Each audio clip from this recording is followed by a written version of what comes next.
I'm Marla. Thanks so much for being here, and I am definitely looking forward to this demo. As you have questions, feel free to put them in the chat, and I'll be happy to. I'm going to glance at it and do the best I can. And I know the team here is going to support me if you have some questions that I can help out with everyone. So that being said, let's go ahead and go tabletop, Tara, please. Oh, and just so you know, before I do that, I'm an artist in North Texas. I've been an artist for as long as I can remember. And I'll tell you a little bit more about myself when we go tabletop here. All right, so the brand that we're using is Liquitex Acrylics. Just the brand is Liquitex. So if you're on Instagram, this is a great site to check out at Liquitex Official. This is where you're going to see different artists using our materials. You're going to see new product development, and it's just a fun site to keep up with. As an artist, I've been a part of this group, TFA-CNA, which stands for the Fine Art Collective North America, for over 20 years now. And it's been a really great thing for me as an artist. And I hope it's been helpful to others who are interested in art materials, whether you're talking acrylic, oil, or watercolor. So on Instagram, if you give us a follow, we have artists like myself who we're doing 30 to 40-minute long demos weekly. And we also have mini demos, which can be fun to check out as well. I'm at Marla Morrison Art. So if you want to follow my particular art journey, I would embrace you very much, and I would be happy to follow your work as well. So feel free to check me out there. Liquitex.com I mentioned because even though I would expect that you'd buy from Plaza, any of our materials, Liquitex.com is a great source to go to if you have any kind of specific technical questions about Liquitex. I use it a lot just when I'm kind of sussing through things and seeing what's up. So that's a good resource. And then last but not least, Tara already mentioned this, but hashtag create with Plaza Art to post your work. Hopefully you'll be painting along with me. Okay. So this was the painting in full that was on the promo for the class. We're going to be referring to it. Obviously, we're working larger scale, but it was kind of the inspiration for this class. So I'll put that to the side for just a second. This is something that I think is going to be available in the chat if via PDF if you want to have it as a reference. I do not expect us to walk through drawing this. I just have it as because we all learn differently, right? I find that sometimes with students, it can be helpful to see a little line drawing, break it down a little bit before you go bigger with paint. So that's what this is about. I will keep it here for just a second if you need it as a reference. Really, I'm going to show you, to me, this part is just to kind of show you where we're going. For me, the most important part that I did, and I don't know if I can leave it up here and show you this, so maybe let me do this. Okay, for me, the most important part was getting that horizon line. So I went ahead and prepped my canvas by doing that. So just a general guideline, I kind of just eyeballed like a third down of this 11 by 14 canvas. So I just eyeballed it. And I just did a line across just to kind of help me stay focused as I'm painting and talking to make sure that's where I want to be. Then I estimated the middle of the canvas for the sun, just kind of sketch that in. And then I wanted to give a little hint at the mountains and the reflection because I felt like those are the things that I really wanted to be on point with. Everything else, I think, is even more organic and can be filled in as we go. So I think as we're talking here in the next step, if you'd like to sketch that in, you'll have time. So I'm going to leave that there so you can see that. First thing we're going to do, I want to prep the background, and then we're going to spend a little time talking more about heavy body. So we're going to jump into color first and then pause for just a bit while it dries ever so slightly. Okay. So to do that, let's grab your transparent orange heavy body tube. Just to point out a few things, this is a naturally transparent color, as this name suggests as well.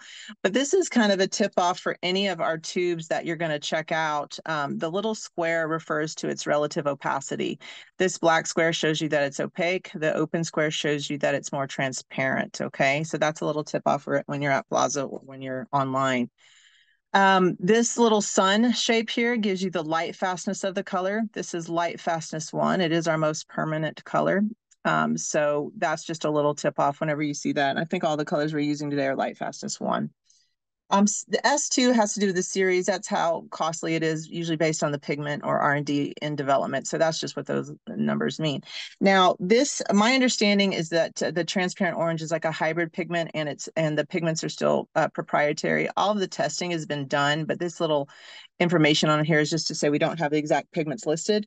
If you take this other tube, the yellow medium azo, you see PY74, that tells you the exact pigment that's used. Okay, so as we go through the colors, you can observe that.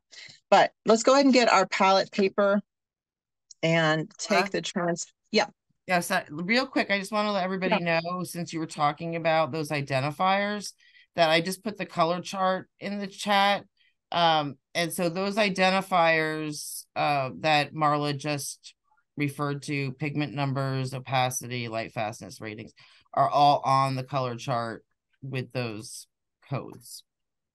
Awesome. Yeah, that's good. And yeah, it's I know when I first started kind of working with this, I was like, why is that important? I mean, I like color. Do I need to know that? But I think it's valuable. Like if you're working with a different brand and they have a color that's called tangerine, right? And you're like, I like tangerine, but Liquitex doesn't have it. Well, maybe you come over and you find, well, the pigment's the same as, say, I don't know, tangerine PO 48, right? Pigment orange number 48. And then you come over to our color and you're like, well, they don't have tangerine, but they have a different orange that's pigment orange number 48. So it's just a great way to match colors brand for brand. Okay. So I've squeezed out some of the. Marla, I'm so sorry. No, it's but okay. Linda's asking if they don't have the transparent orange, is there another color that they could use or something they could mix? Yes. So if you don't have that, you could certainly mix the yellow medium azo and the quinacridone crimson. The transparent orange, let me just show you this, just so you can understand the difference between the single pigment and one that you mix. So these are 12 new colors. I know you can't see every single one of them, but these are 12 of our newer heavy body colors, and this is a transparent orange. So when you mix these two that we have for the demo today, the yellow medium azo and quinacridone crimson, you will get an orange color. It's just not going to have the same exact hue as the transparent orange. And I wanted to highlight this color because I think it's a lovely addition to most palettes, and it was perfect for the sunset. But yes, you can certainly mix your own orange, or if you have a different orange handy, you can grab that. It'll just, look a little different, but there's no harm in that at all. Okay, does that help? Okay. Definitely. Thank you so much. Sure, yeah. So I squeezed out the transparent orange, and I'm going to take the glazing medium, which I think was in your sample kit. If you don't have it, it says it's just a really nice working medium for acrylic color. And it is, let me squeeze them out so you can kind of see what it looks like. It is a little hard to see on the screen, but it's milky white when wet. And then if I were to brush this out and leave it on the palette paper, it will dry crystal clear. It would make a thin acrylic film that I could actually peel off of the palette paper.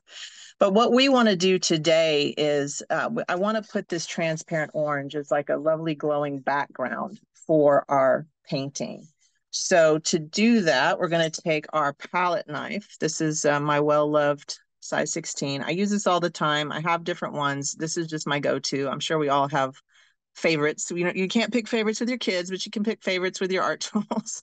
So I'm going to go ahead, and this is probably over mixing, but I get to do that to kind of make sure you can see it. But that's so if you don't want to squeeze out that much color, I'm probably doing probably 60% color to 40% medium.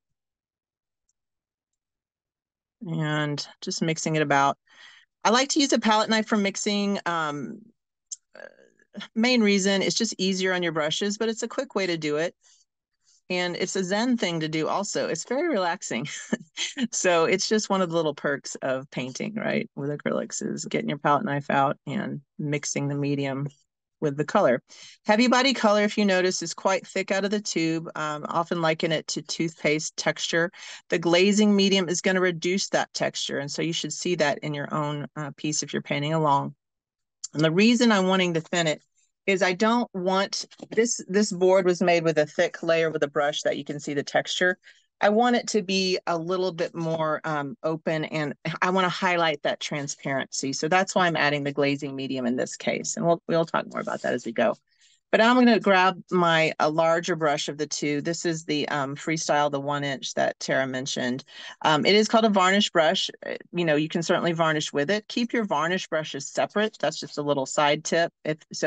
If you have what brush for varnishing, it's a good idea to keep it separate from painting. But this I'm certainly going to use for painting, so it's totally fine.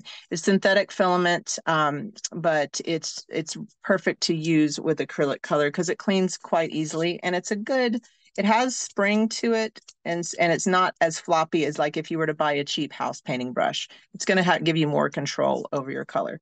So I'm going to just dip it into my glazing medium and transparent orange mix, and we're just going to quickly brush it across the surface. And that's what's awesome about a brush this size is it covers so much area, right? You can just cover it. We don't, for the purposes of the demo, I want to start it as a base layer, and then we'll chat for a second about heavy body in more detail. But by doing this first, it's going to give it a second just to get a little bit touch dry. And we're going to cover a lot of it, but some of it we're actually going to leave. So just brush away. Oh, and that's what I was going to say. Don't be tempted to do a thick layer on this. We want this to be an underpainting. So we just want it to be in the back. In the background, we want it thin. We're going to paint on top of it. And just cover evenly. If you wanted to have a little bit of energy going on in your lake scene, you could add brush strokes. I'm going to go for more of a serene lake scene. So I'm just kind of brushing out that texture as I go. And, you know, I mentioned the heavy body is a thick texture like toothpaste. That glazing medium does reduce the texture. Where was I going with that? I did have a point. It does reduce the texture. Oh, but you know, if I were to use one of our other color ranges, like our soft body, which is kind of a heavy cream texture, as I add the glazing medium, you'd probably have even less evidence of brush stroke. So it's kind of cool with the heavy body when you use the glazing medium with it. It's like you can have evidence of brush strokes, but not a lot of texture. So it's just kind of a little detail that I can mention about the difference between one of our other color ranges, the soft body and the heavy body.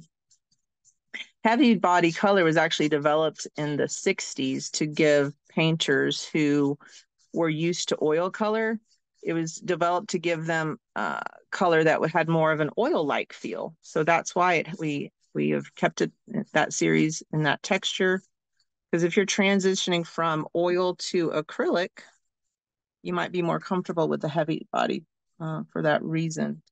Okay, so we've hopefully you're with me if you're painting along, and you've coated the surface with a relatively thin layer. I'm just going to take a paper towel and wipe clean my brush. I have a double well water container here. I love this for watercolor or acrylic.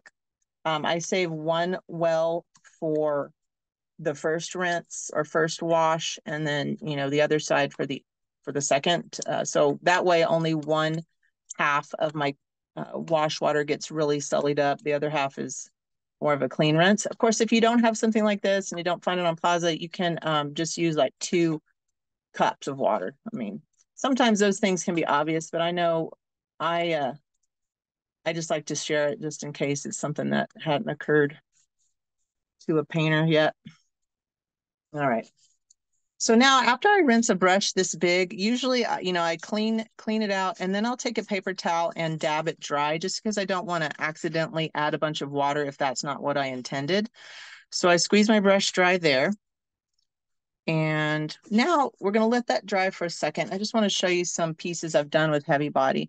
So this is a heavy body color on its own on watercolor paper. And that's something to show that acrylics can be fantastic on not only canvas, but even watercolor, because unlike oils, they don't have linseed oil, which turns into a type of acid that can etch the backing. Acrylics etch the surface that you're working on. Acrylics are actually pH neutral when dry. So I can work directly on watercolor paper. But I thought I'd show this because you can see a lot of the texture that heavy body on its own will allow. I think I did, if I remember correctly, this was just done with probably my favorite size palette knife on the paper there, which I forgot to clean. So let me do that real quick before it dries out on there. So wipe that clean quickly. But the great thing about heavy body as well is this is another piece that you can see I have a lot of landscapes of various types, but this is a piece with heavy body. The background is more of a glaze like we just did for the sunset today, but then this is heavy body mixed with our flexible modeling paste. So you can see it gives a very different texture. Some of the sheen is reduced, but it's a chance to mention that heavy body partners very well with our acrylic mediums, whether it's the glazing medium that we're using today or something with more texture. And here's another example of, more texture. I think actually this time because of the gloss, I used a gloss gel with the heavy body. And in this case, I put our Liquitex acrylic markers on top for more detail. So again, one of my favorite things about acrylic as a painting medium is how versatile it is. You can have a few colors of a few different series and really get a lot of different looks in your work. And I keep throwing, I think I've said several times, the idea of glazing. This is essentially what we've done on our first layer here. In case you're not familiar with it, and it also explains why this is called glazing medium. It's a medium you use obviously to thin your color, but the whole point of that, or why that's a good thing, is when you're glazing, it's like I think of it as like stacking pieces of stained glass. So you're thinning down your color with the glazing medium, and then you're applying it one layer at a time, like stacking. You're letting each layer get touch dry first. So for example, in the sphere, I started with the yellow, let it get touch dry. Then I added this more of a, like a blue bias red on top of my yellow. And you can see here that I'm getting a visual blend due to glazing. And then last but not least, I put this phthalo blue to get some of the shadow. And that's where you can see this blue is very different now that it's layered. It's giving me a really interesting mix of dark value without just being blue, right? You can mix these colors on a palette and work impasto style, but a true glazer might do layer upon layer upon layer to get real luminosity and depth. So I just wanted to show that because that's going to be some of what we're playing with today in this piece. Like in particular, the mountains were going to have more of a glaze effect and down here in the water, okay? All right, so I'm going to take my finger and just gently touch it. It's okay if it's not bone dry, and it probably shouldn't be at this point, but this is definitely dry enough to do some in painting without being wet and wet. So we've got that background down. And now I think what I'd like to do, sometimes I just have to remind myself, where did I go next? I think what I'd like to do is work with the glaze area in the mountains and some of the bottom here in the lake. So you might be looking at this and thinking, okay, I don't have black in my group of colors here. Where do you get that? Well, this is one of the fun parts of color theory to me. And it's, if I can share, I was kind of thinking about it. It was like, what's something that I think is really valuable that I can share with y'all? And I think this is one of them, okay? I think the concept of creating what you could call a chromatic black or a chromatic gray can be really valuable to take with you on whatever painting you're doing. So if these are these are my colors that I'm using, how do I get a darker value color or even a black? Well, I'm going to take my ultramarine blue, and I'll have to get that cap later. That's okay. I will squeeze some out. It's probably like a teaspoonful. And I'm going to take my quinacridone crimson. You can see these are both transparent colors. I chose them because if you choose naturally transparent paints, they're going to be more transparent when you put them in the glazing medium. So it's just, again, boosting that concept of transparency and layering color. So this is the quinacridone crimson, single pigment color as well. Again, about a teaspoon of color.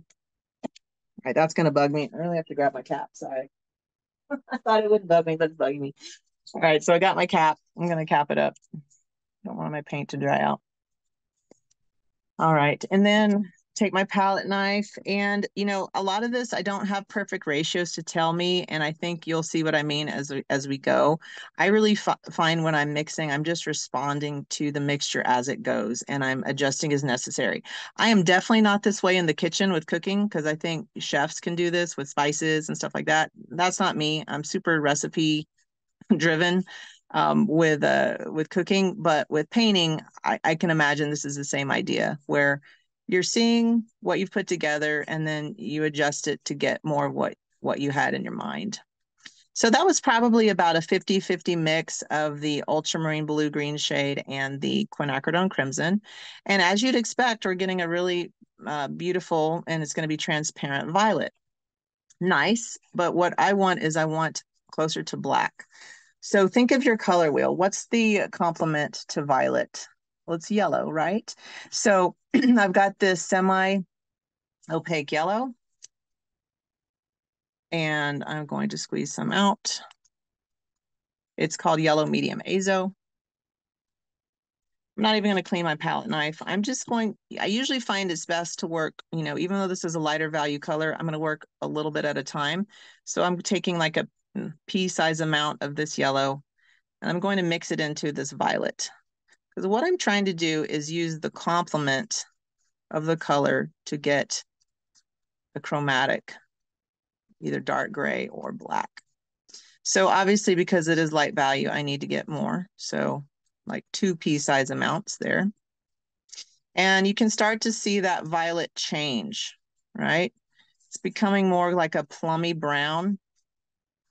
This could be a really lovely color as it is, but I want to push it a little farther.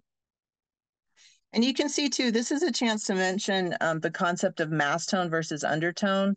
As I'm mixing the color in this thick layer, it almost looks black, still skews towards violet. But when I scrape it to see the palette paper, can you see how you're seeing more of the undertone or the subtlety of the color? So be aware of that. You really want to scrape it back to see what the mixture actually looks like on the white background in this case. So I took about 2 more pea-size amounts of the yellow medium azo.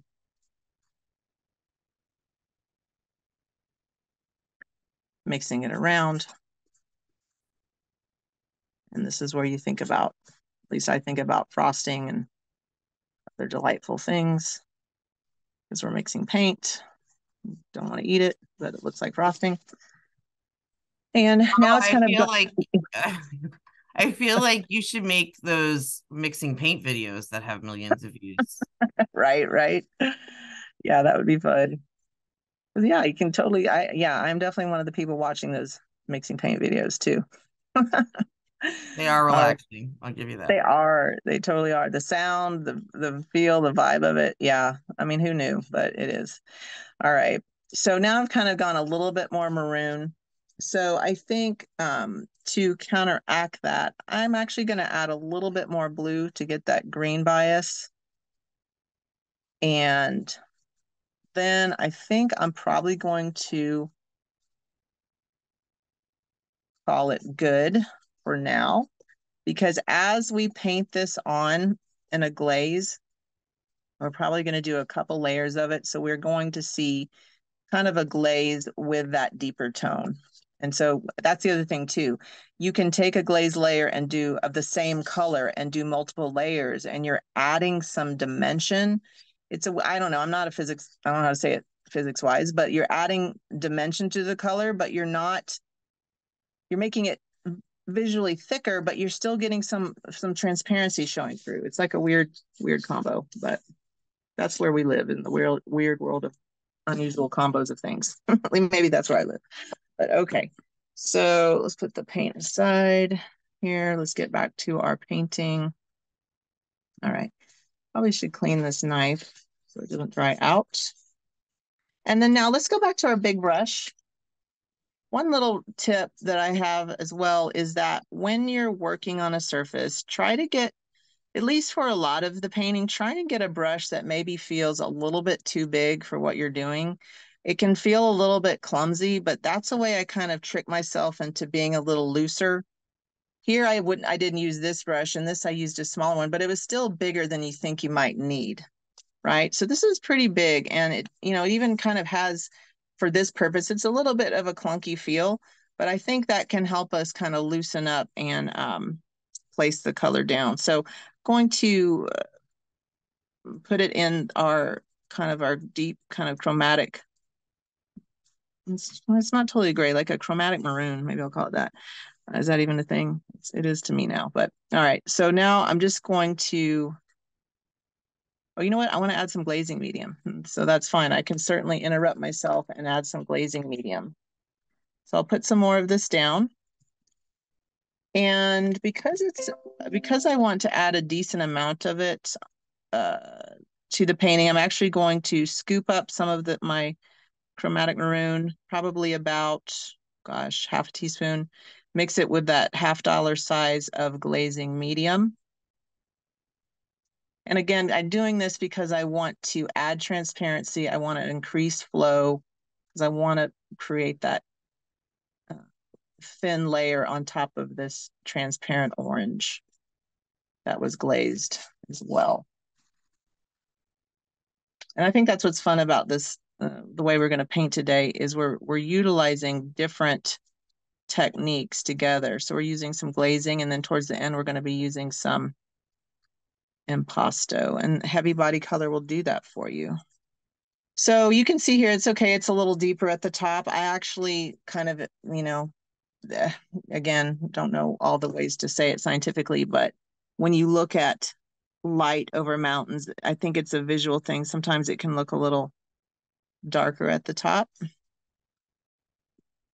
So we're going to paint this in. And you can see too that if I want this area to be a little more open to the background, I'm not going to dip it back into the color. I want even less color on my brush, right? So that's a way to get different values of color without adding white, okay? Just doing a little bit thinner amount of the color on the brush.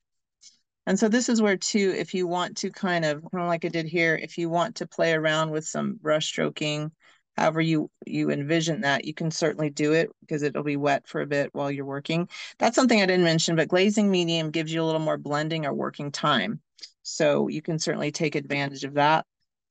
And then I'm going to jump over here, and I haven't added more color. I kind of like that level of transparency I'm getting now. I'm adding a little more color. But I'm just going to brush in the other side of this mountain range. And so, yeah, I think that glazing it's something that, I went through school, and I am certainly not bagging on any of my teachers because I loved my school experience, but I think glazing was maybe seen as like uncool or not the on trend at that when I went through school, or that, just wasn't what you do in painting. So I really didn't know what the heck it was until I started working with Liquitex many years ago. And I mean, I knew that master's works and things were different, and I guess I just didn't do a lot of personal research to figure that out.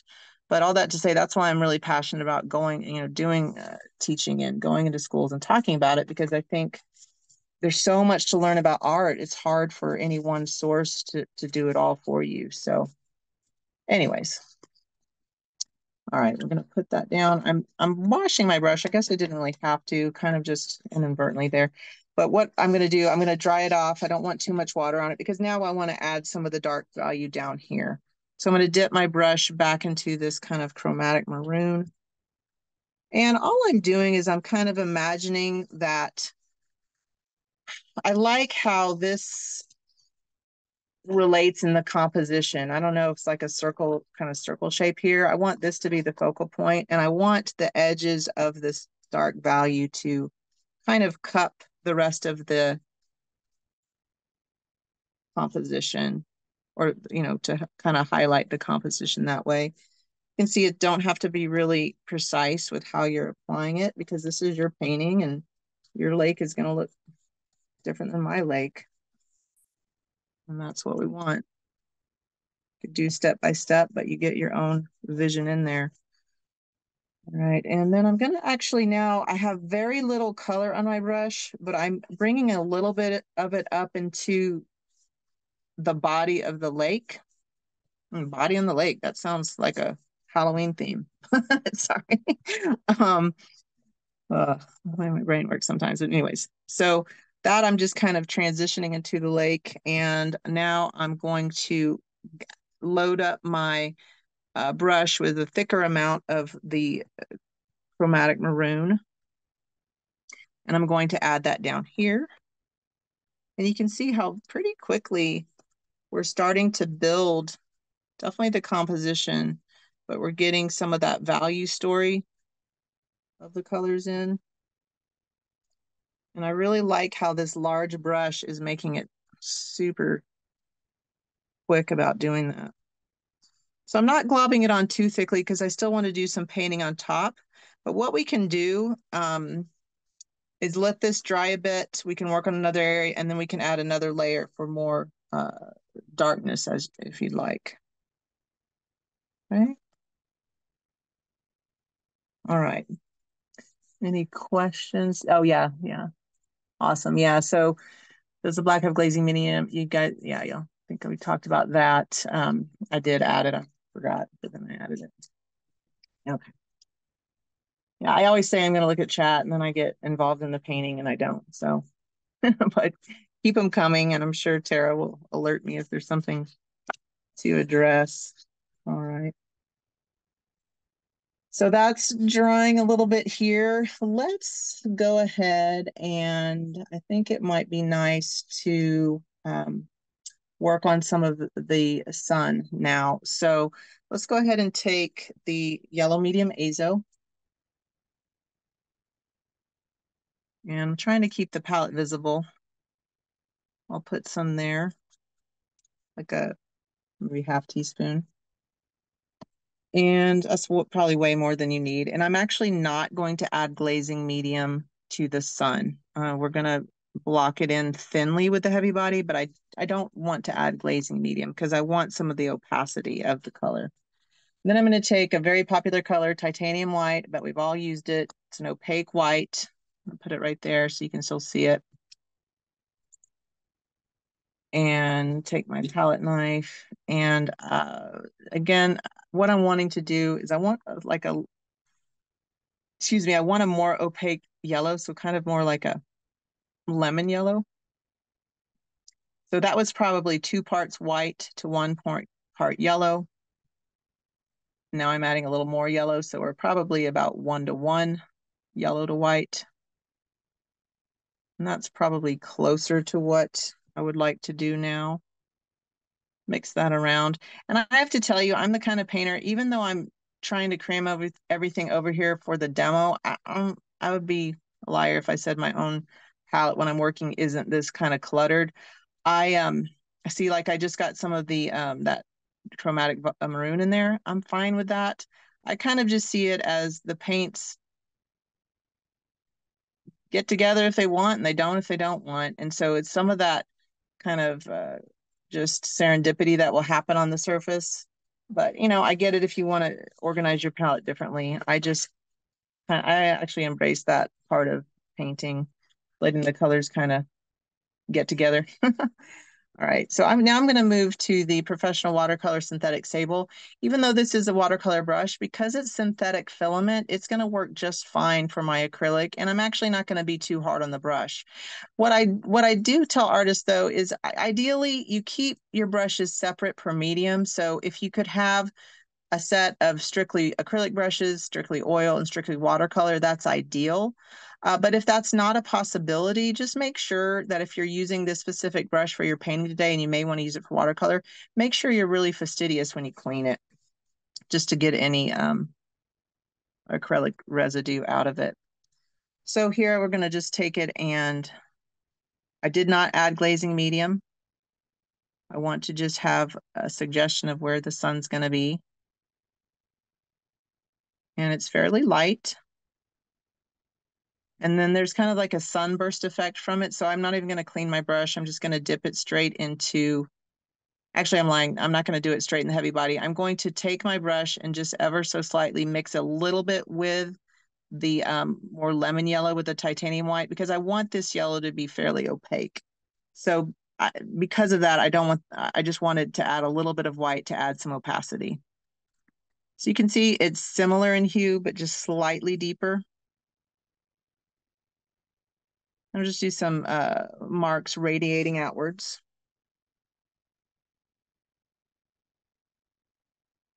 And keep going around. We're going to refine this more because actually I want to come in with some of the deeper orange around the edge.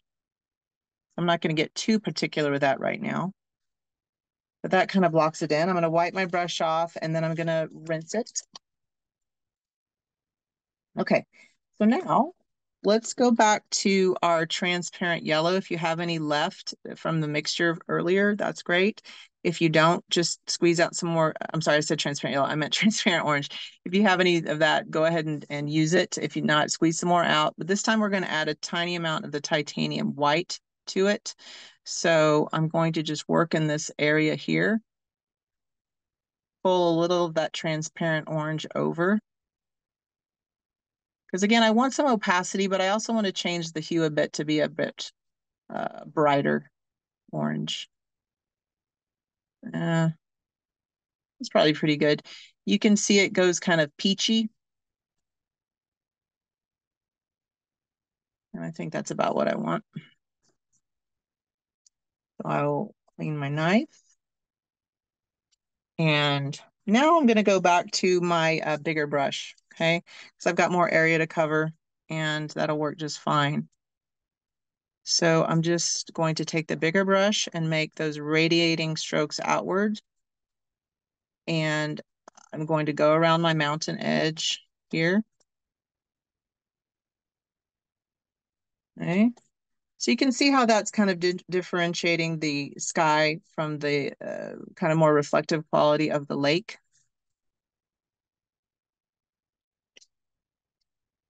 Put that around. So this actually has glazing medium in it because it was the mixture of the transparent orange that had glazing medium. And that's what's allowing me to brush it out fairly quickly compared to this area here that stayed a little tighter around the sun. And, I'm not going to go all the way down. Since this is lower towards the horizon, I'm actually going to probably put another layer of the transparent orange there to add a bit of vibrancy. So I'm not going to bring this peachy color all the way down. I'm not going to make it super perfect. It's okay if some of the background shows through. I think that adds some of the life to the piece as well. Right. Then as I'm kind of using this as reference, some of this peachy color is part of the reflection in the water. So I'm just, since I have it loaded on my brush, I'm going to go ahead and suggest that here. And again, I can, it's not always easiest for me to do like a super straight line, but I'm going to suggest it here. And I can always add more layers as I need. Don't be afraid to turn your canvas. I should probably do that if you need to get a different angle on it. And you can see how in this case, I'm using the square edge of the brush to feather that in. Okay. So that starts to give a hint at the reflection in the water. Everyone with me? Painting along, soaking it in. Okay. And actually, I see that I want a little of that reflection or that sunburst to be evidenced in the lake. So I've just got the tiniest amount of that peachy color that we mixed on the edge of my brush. So I'm going to just radiate outwards from that highlight of the sun on the water. All right. Let's go back to some of the lake. Let's leave this alone to dry a bit. And now we're going to address some of the lake.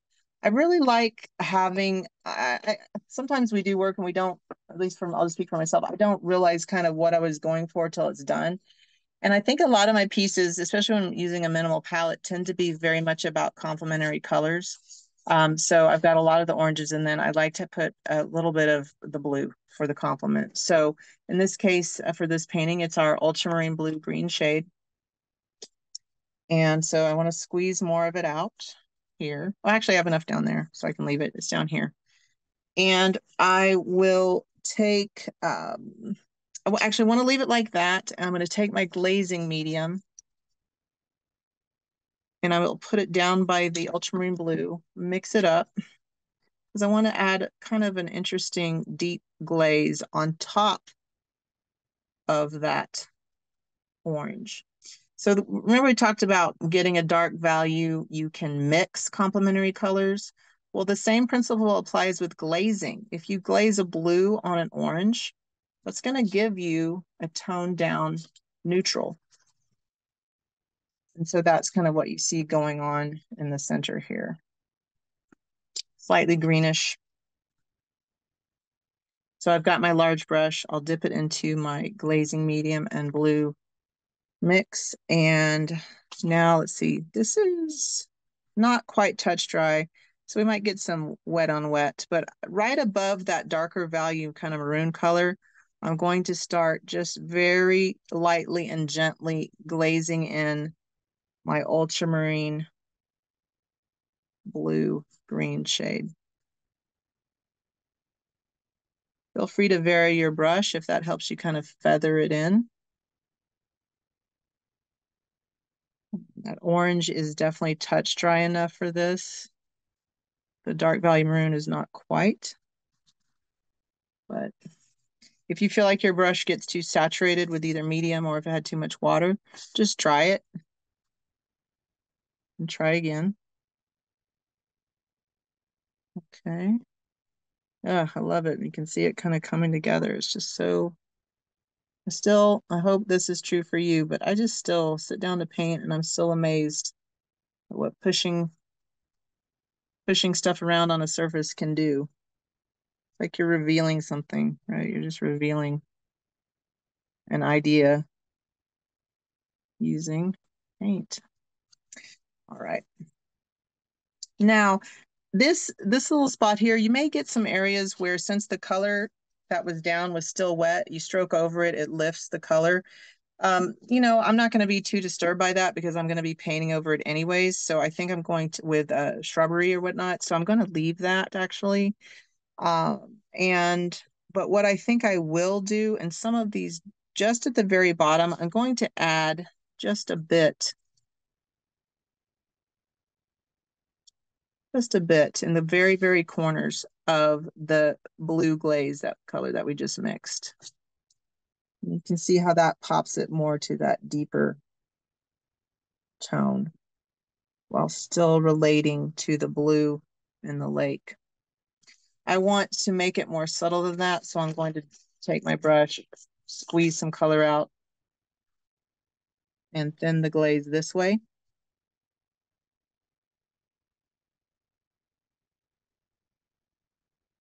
Okay. But I like the energy of the mark making there, and I think that will work fairly nicely. Okay. So let that be. Let's go back up to our sky now. And let's work with that a bit. I think I'm going to stick with, let me stop myself before I know for sure here. Let's do this. Let's take our large brush, clean it.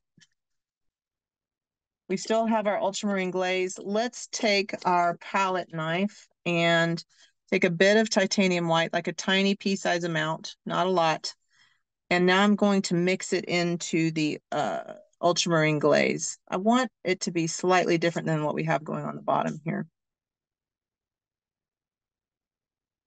So again, titanium white boosts the opacity of my more transparent ultramarine blue. And this is a pretty vibrant blue. right? Pretty vibrant. And so now what we're going to do is take our larger brush, and I want to suggest it just at the top here, kind of like the counterpoint to the bottom. I want to kind of do a bit at the top. So I'll take my larger brush, and this may still be wet. So a trick for that, especially if you're working quickly, say you're painting outdoors and you're working with acrylics and it hasn't quite dried yet, just have a light touch with your brush so you don't disturb the color underneath. So I'm just barely touching the brush to the surface, but it's depositing color just fine. And that way I'm not really mixing up the orange with the blue because I'm just delicately placing it on that. It's mainly dry. That peachy color is mainly dry. But yeah, you can see how it's getting a little bit fussy there and it's picking it up. So I'll just get more color and dab it on very gently. And don't worry if it does mix. This is another beauty part of acrylics. If you don't like that effect, when it's more touch dry, you can always come in and add more acrylic paint. It's a very user-friendly painting medium because of that. You can, it's pretty much infinitely layerable. Whereas with oil, you do have to have some care and consideration about rules like fat over lean, thick over thin, and stuff. That doesn't apply to acrylics. It's like it's all the same animal. Doesn't care how you layer it, doesn't care how you mix it. So it's very user-friendly because of that. Okay, so now we're kind of getting our sky coming together. You could do more or less blue, just that's up to you. And I'm going to wipe off the excess color. I'm going to clean my brush, dab it dry over here. Now, I think I need to mix more of my peachy color because I do want to add a few little radiating marks outward. So I already have my white. I need to get more of my transparent orange.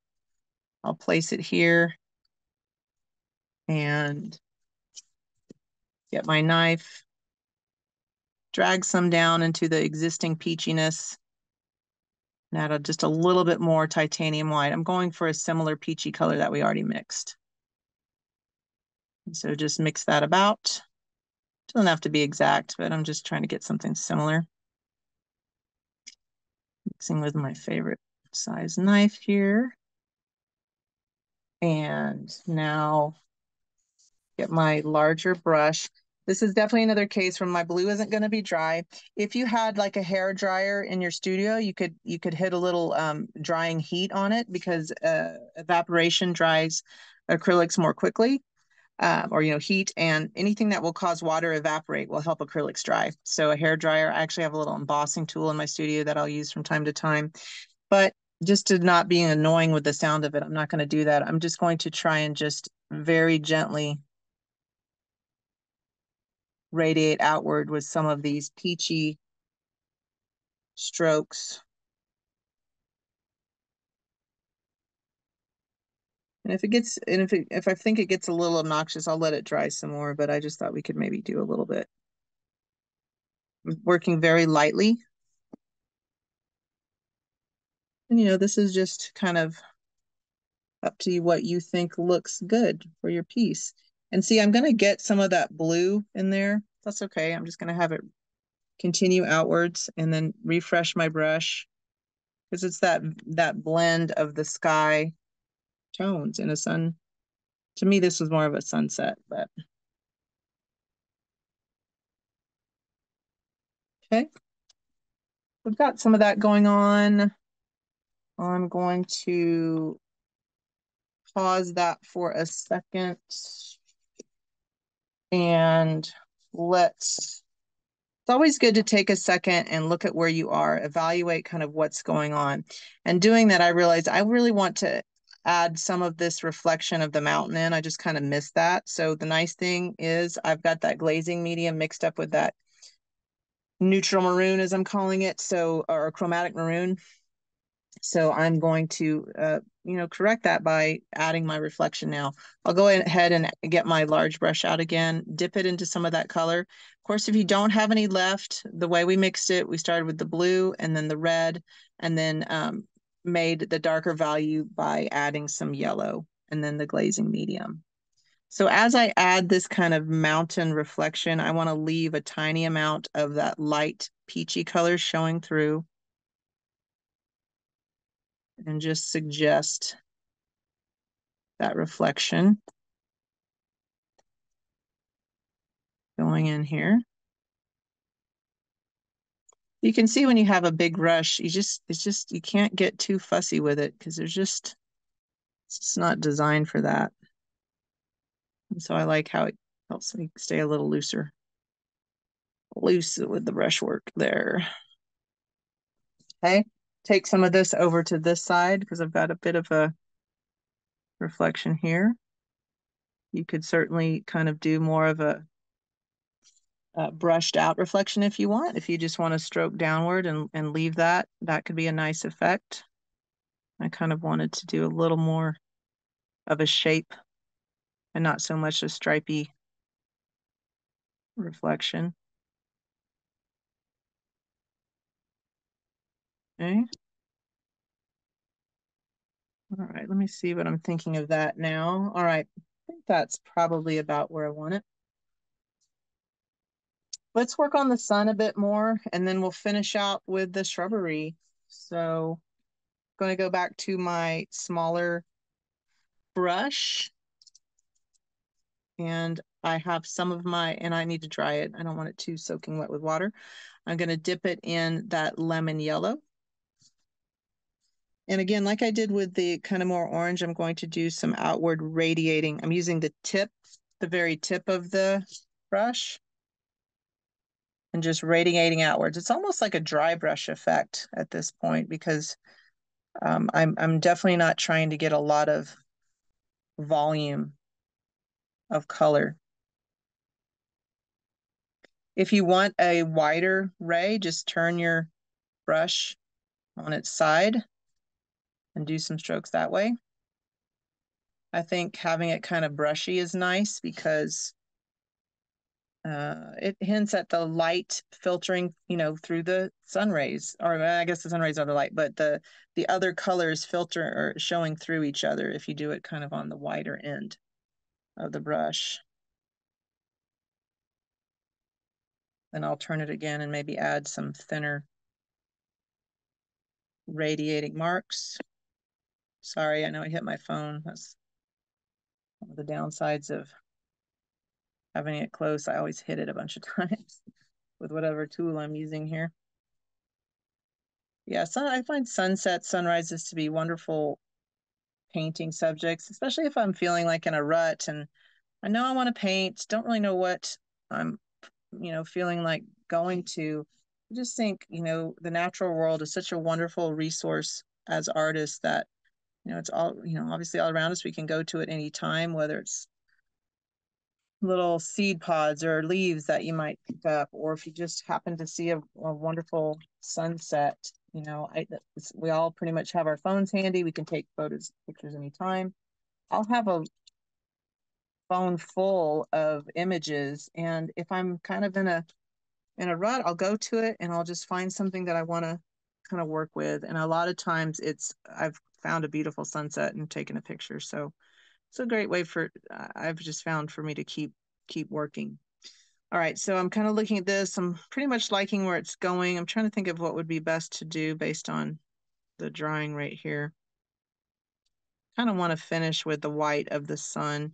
Oh, let's go back to this area and do a bit of the more of the transparent orange to kind of boost the intensity there. So I don't know what my computer is doing. It's like it's wanting to chat with us, but all right, so I'm using my small brush, the one stroke watercolor, and I just dipped it in the pure transparent orange. There is no glazing medium. Because it's a transparent color, it's what's really cool about it is you can glaze without having to add glazing medium because the color itself is already so transparent. Now, because of that, it's not going to be as fluid as it would be with the glazing medium. But hopefully you can see how it's still showing that that lighter transparent orange layer underneath. And now what I can do is I can very gently feather the peach and that transparent orange together. I can even brush into some of the peachier part of the sky, just to add some more variation. I can turn my brush on edge, add some of that transparent orange into on top of the peachy side. So you can see how it's kind of like a dry brush glaze, if that makes sense. Just a very thin, dry layer of that vibrant, transparent orange. This is where you really can just play with it, get as much or as little color variation as you'd like. And maybe you don't even have it go all the way around. I think I might leave this part a little less transparent orange. I might just do 1 or 2 strokes. I think I like how this is more of a kind of a vibrant spot down here below the horizon. So I'm gonna leave that as is. All right. Oh yeah, this is a really cool part, I think. That idea of that warmth of the sun spilling over the crest of the mountain. No, I guess it's not the crest, but that ridge of the mountain. So now what I'm doing is I'm loading up my small brush with more of the transparent orange on its own. And we're just going to put a few, few rays coming down. And you can also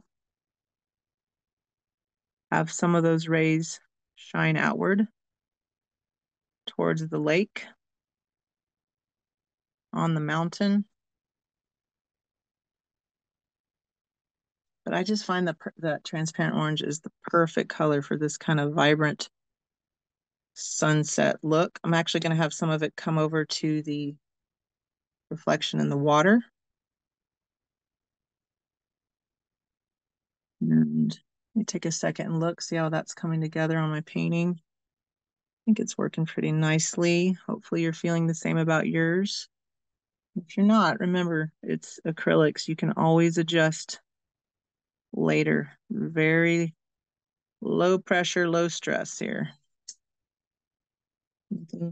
Nothing to stress about. Okay. I got that down. I think what I'll do now, I'm going to clean off my brush, and a lot of times I come to the part of the painting where I'm like, what colors do I still have, and where do I want to put them? So, which just sounds kind of obvious, but I guess what I mean is it helps me remember, okay, what do I have that I can use for my painting here? So I want to pick up more of this peachiness, and I think I want to place some more of the peachiness right, want it a little bit thicker right under the sun. So that peachy, transparent orange with titanium white. And I'm just bringing that sun reflection down into the water. In case there's a glare, let me show you where that's headed. It's a little hard to see. We're getting there. Okay, so I'm bringing that down into the water over here. I'll rinse my brush. Let's go back to the lemon yellows that we have already mixed. And I think I want to add just a skosh more there. And maybe a little bit here. There we go. Quick strokes are a great way to just kind of release the energy of your brush stroke. It sounds maybe corny, but it's like if you do these quick little strokes, I feel like it's better than trying to get a really perfect slow line, just kind of like you're flicking your brush. If it's something that you find helpful, try making quick strokes on your palette paper, on a scrap paper first before you jump into your painting. And that's something else you can do. All right, so I've got that lemon yellow on my brush, and now I'm going to just take some horizontal brush strokes downward. I'm kind of twisting and turning my brush as I go. It's mixing a little bit wet into wet with that peachy color we just put down, and I'm good with that. So we're just going to enjoy the painting magic there that's happening and roll with it. Then I'm going to pick up a little bit more of the yellow medium azo. I want a slightly deeper yellow now. So I'm just going to place that with the edge of my brush in this general area. We have one little right there. Now, I think it'd be nice to have more of that kind of burning reflection. Like when you're looking at it, it's like, you don't really want to look at it because it's so white hot, but it's so beautiful. You still want to look at it. So to do that, what I will going to take is my palette knife, scoop up a little titanium white. I'll put it over here so you can see it. And I'll scoop up just the teeny tiniest amount. So we're talking like, say 6 parts white to 1 part yellow. I kind of have a ridiculously small amount of space to mix my color, but I'm going to see if I can make it work. And let's check to see if I think that's pretty close. I don't want it pure white. I want it just ever so slightly lemony. So that's why it's just the teeniest, tiniest dab of the yellow medium azo. Got my small brush, and now I'm just going to, I think of it as kind of pouncing some color in the center of the sun, because I don't want it to look, I just personally don't want it to look like a perfect ball. Want it to kind of have that suggestion of light emanating outwards. So what I'm doing here. And, you know, if I want, I can also just take some of that almost white, you know, it's like the very faintest amount of yellow in it, and take a few big strokes down into the water.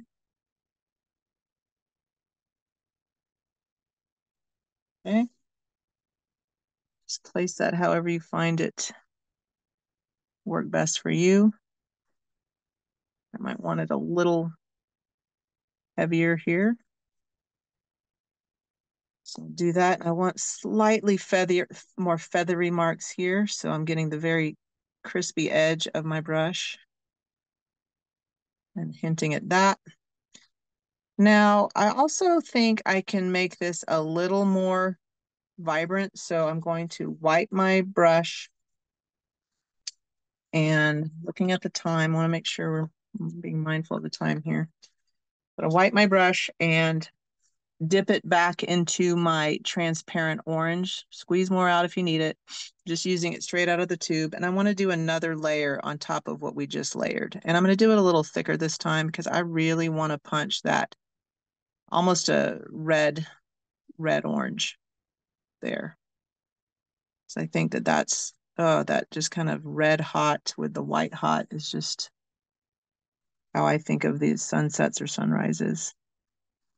So I'm doing another layer of the transparent orange on the already dry, touch dry layer underneath.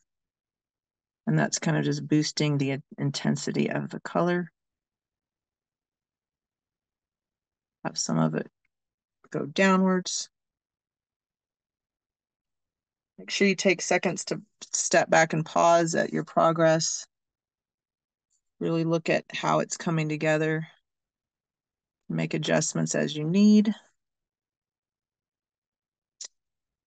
Okay, feeling pretty good about that. I think this could be nice. Let's do this if you want. I'm going to take that transparent orange. I'm just going to do a razor thin layer on the ridge of this mountain. You could blend it in with the mountain edge. I think that could be nice. Kind of give a little bit of a glowing edge to your mountain there. Give it a little more contrast from the sky. Yeah, I like that. Okay. So let's leave that a bit. Let's leave that for a second. Now let's kind of finish out with our shrubbery. And we can actually go back to our big brush for this.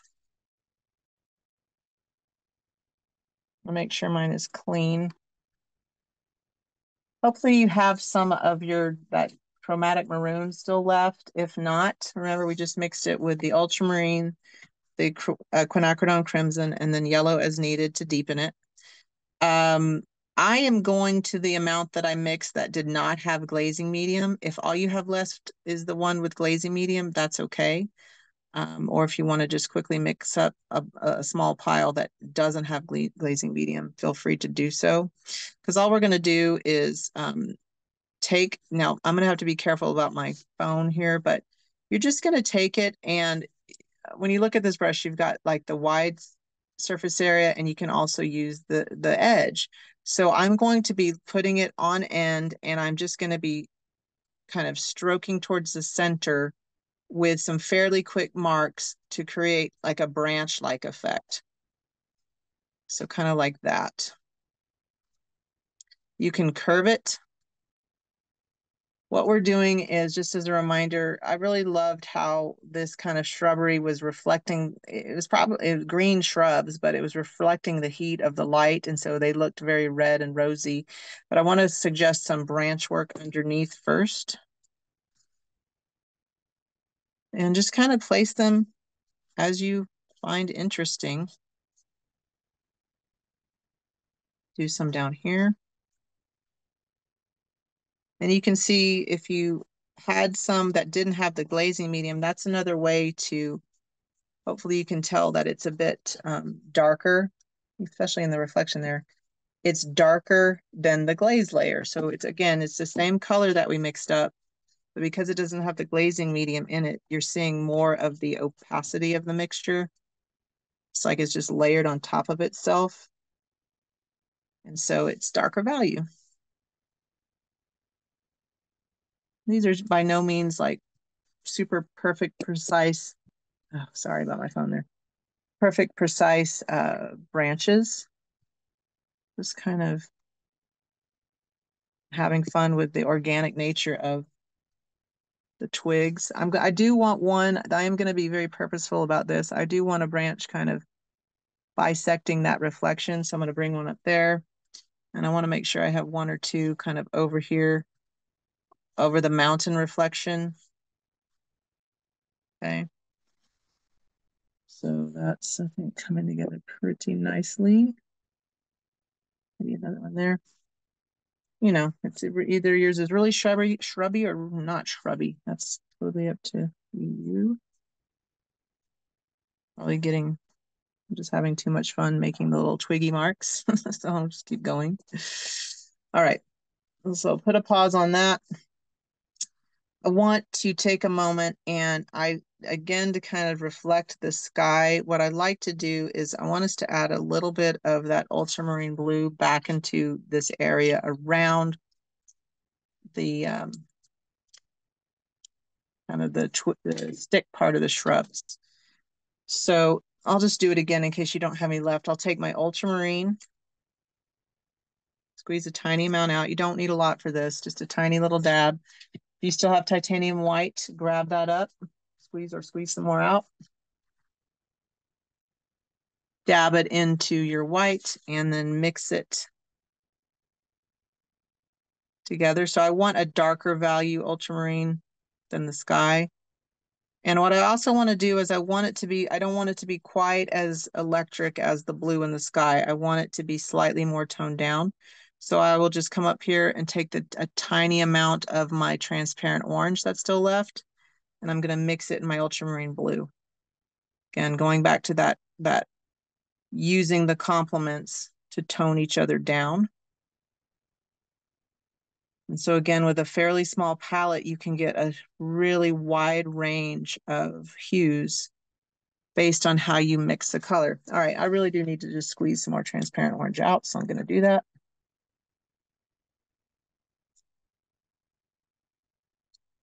And dab a little bit more. I'm just using teeny tiny amounts because I still want it to look blue. I just want it to be softened, kind of softened around the edges. And again, I'm not going to add glazing medium at this point. Look at that on there.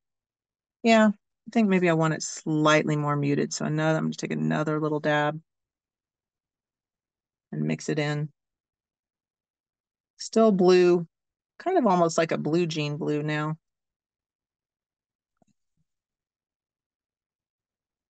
I'll go back to my smaller brush, dab it in here. And I'm just, this is not there's no super rhyme or reason to it. I just, we're going to be putting the leaves in, but I do want a little bit of blue visually available in the lake down here. So I'm just kind of rolling in or pouncing in a few bits of that more muted blue in the bottom. I think it just adds a nice cohesiveness and unity to the composition to have some of the blue up here and some down here. Much of it isn't going to show, but some of it will, and we'll know it's there. So that's kind of why I'm doing this. All right. Then clean off your brush. Let me take a moment and look at where it's going here.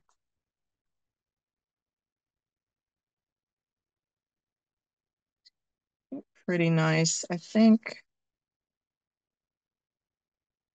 Yeah, I think we're going to leave that in the interest of time. I could fuss with it more, but I think it's about where I want to go. So now, last step, let's mix up the leaves, color for the leaves. And to do that, you're going to want to squeeze, I'm going to squeeze more of my quinacridone crimson out. And then I still probably have enough titanium white out, but get more if you need it. And let's see where I can mix this. Let's just do this. I'll turn this around since we're pretty much down to the last colors here. Move my brush that was about to be hidden. And I just move my color over. I'll take that quinacridone crimson, move it over, and I'll take a bit of my titanium white, not a lot, just a bit. So that's probably 1 part white to 12 parts of the quinacridone crimson. And honestly, I want my quin crimson, I want one of the layers to be deeper than that. So I need to add just a little bit more quinacridone crimson to it. So let's say 1 part white to maybe 20, 22 parts color.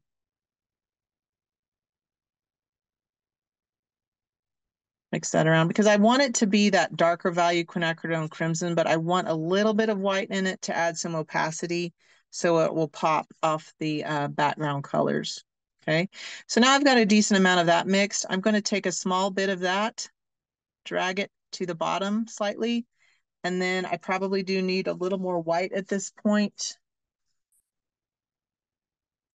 because now I want to have one lighter value, at least one lighter value tone of the leaves.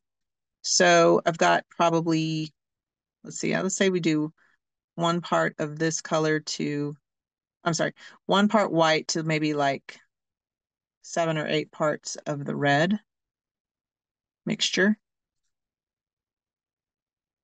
So what I'm looking for is I want 2 values of my red. One mainly quinacridone crimson with a tiny amount of white, and the other still the quinacridone crimson, but with more white added. So it gives like a nice visual counterpoint to that deeper quinacridone crimson. And if you want to really get fancy, you could then take a little bit of that color you just mixed and make yet another value by adding more white. That's almost like a 1-to-1 ratio of color to white now. And that can be a nice way, since we have a larger scale here, larger scale painting, to add even more depth and variety to the painting. So now I've got 3 colors. You could do 2, you could do 1, whatever works. You could do more and really go to town with it. It's kind of where you want some of the emphasis of your painting to be. So I'm going to stick with my smaller brush here. And now I'll start with the darker value red. And I will just kind of make dabbing marks. It's so fun and easy. It's nothing complicated, just dabbing marks. I twist my brush when I do this, and that's a natural, easy way to vary the look of the leaves, but just by twisting and dabbing.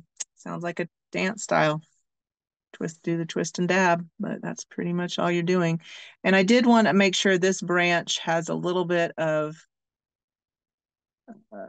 presence up here across the mountain.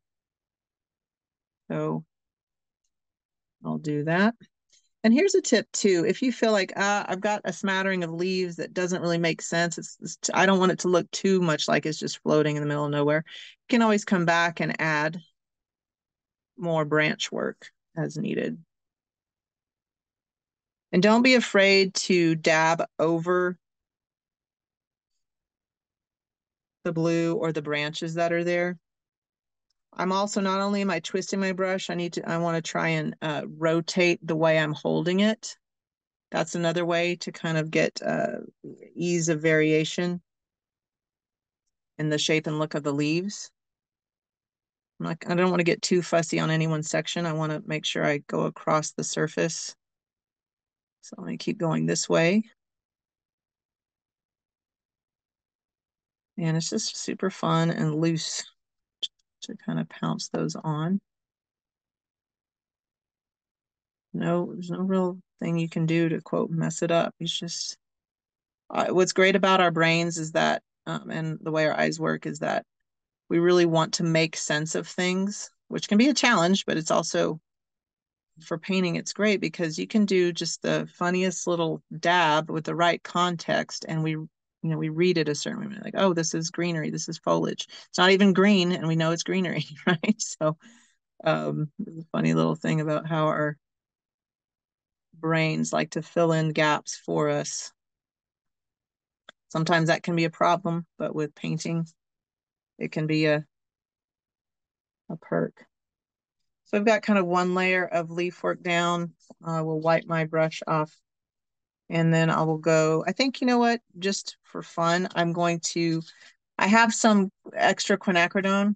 I'll bring it over here, just quinacridone right out of the tube. I want to add a few leaves that are have absolutely no white in them. And I'm going to add them down here at the bottom.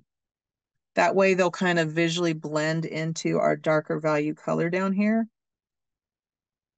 They'll be much less dominant, especially when they dry.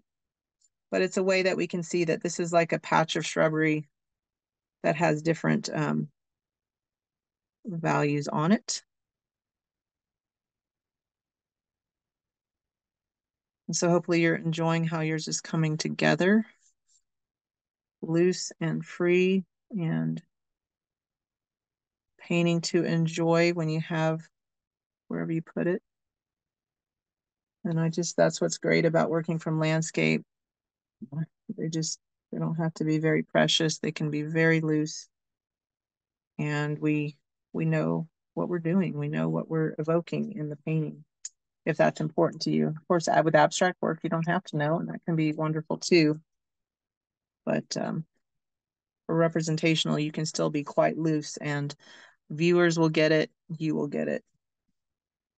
So now I went to the second lightest value on the kind of the bubblegum colors we've got.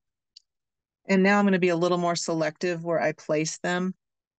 I'm not going to go over the whole painting, just finding some areas that I want to have a little bit of a lighter pink pop. Don't forget to keep twisting and rotating your brush for variation.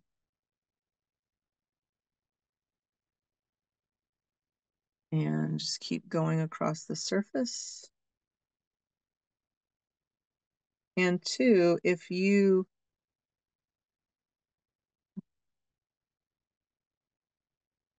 I don't know where I was going with that, but like if you don't like the splotchiness of the blue, we can always come back and you can add a bit more of the dabs together to kind of suggest that that's part of the water, less about part of the foliage. All right, so take a visual step back and check it out and see what you think. I think it can be nice to have a few leaves definitely kind of hanging over the lake. Last step for this, I'm going to just wipe off my brush and dip it into the lightest value. And I think for this, I want to focus the lightest value here. So I'm only going to do a few dabs right towards the center focal point, kind of dragging the brightness of the sun down to the brightness. Like if the sun was radiating outwards, this would be where a lot of the highlights are, right? So I want my most bubblegum light pink kind of here, right in this sweet spot over the lake, in the path of the sun rays. And of course, you can always sneak one or two in on another area because light does cool things, as we know. So you can always add a few little dabs. But I want to concentrate them here. Take a step back. I think one other thing we can do, I'm going to stop with the shrubbery there. Of course, you can work on it more on your own if you want to make it more refined or if you just want to add some more things. But what I want to finish with is I want to really punch the heat of the sun. And so to do that, I will just take my brush and I'm going to dig out a little titanium white here. I always end up moving it just to get it out of the way.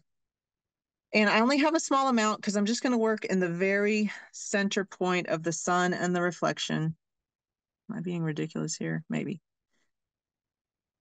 There, get that pink off of there. Okay, so I've got my white. Pardon me. I'm going to take the corner, the teeniest, tiniest corner of my brush, dip it in the teeniest, tiniest. You can't even see it. It's just like a whisper of yellow. Just to keep it from being pure tube titanium white. It's the tiniest whisper of yellow. I'm going to mix it in with my brush. And now I'm going to focus that right in the center of the sun. And then I will drag some of that down through the center point of the reflection on the water. And I think that can just kind of highlight that heat emanating. It's a case too where you can enjoy the beauty of the heavy body color and add some texture if you want, kind of like in the leaves. But yeah, I think that's a pretty good stopping point based on time. So let me just take a look. I think if I had, and I guess I could do it, but I don't love how some of these are sharper edge, so I could come back with more of my blue and feather in some blue coming downwards now that this is more dry. So I can do that real quick to show what I'm talking about. Since I still have some of my blue mixed, it's the ultramarine blue with white. Just take a few strokes and have them kind of go reverse of the way the orange was going. Again, all of this is just really up to what your vision, what you prefer. Oop, I just hit my phone and blobbed it. But remember what I said, I can always come back later and correct that with acrylic if I wanted to. Okay. Just have a few, I've softened some of that blockiness on the edge. And just kind of add those marks. I think that kind of unifies that some of it a little bit better. And then because I'm going to be fastidious like that, let me go ahead and mask that mark if I can. So I still have some of my peachy color. I can just take it and place it right on top of that, at least to get to more of a stopping point. Now, there you go. Take it out just like that. Okay. All right. Well, Tara, I think I am happy with where this has ended up. I would absolutely love to see what everyone has done. And so I know Tara said she can switch it to gallery view. So please hold up your work. If you have painted along, I would love to see it. And then definitely, if you post it, be sure and use the hashtag create with Plaza Art.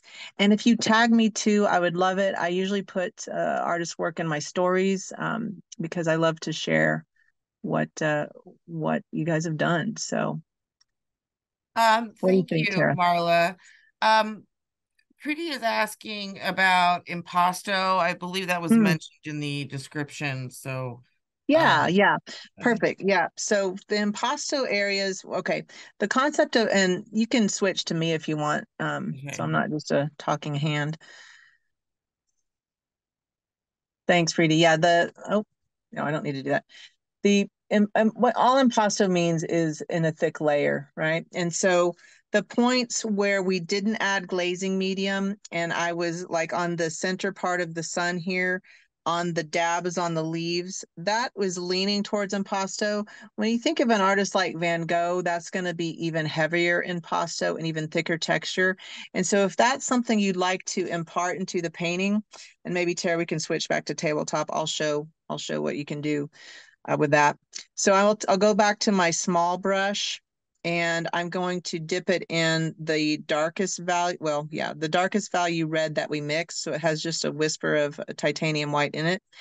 And so to get it in pasto or in a thick layer, I just can add a lot to my brush and dab it on more thickly. And so that's where you can get that contrast between a glaze and impasto layer.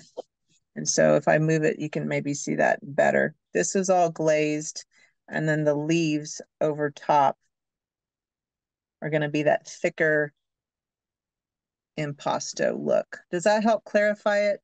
Here, you could also punch that as well if you wanted, add more of the white, add more thickness in the reflection. Even if you wanted to add more in the mountains, I tended to prefer this glazed and kind of more atmospheric where it's not as in focus. But yeah, I just felt like it made most sense to me to have more impasto texture in the leaves because compositionally, this is what's more in front of our face as a viewer. And so it made more sense for the dimension of the paint to also pop. Does that answer it for you, Preeti? Let me know.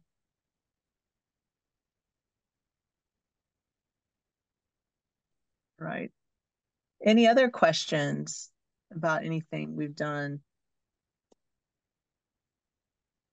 Yeah, because This is, we've yeah, got some extra time. So, if anybody has any questions for Marla, I think we could open it up to. I am excited for gallery view, and so we're not going to miss that. We do okay, have some yeah, extra time, so yeah, Marla, we have the advantage of having a Liquitex expert here. So if there are questions about just Liquitex, I think in general, Marla would be happy to answer those as well. And you guys can take definitely. yourself off mute to ask them.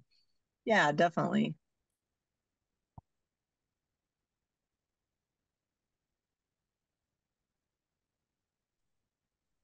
So I'll keep talking and just interrupt me. But something I can say about the glazing medium that you have, and maybe Tara face view would be good for this part.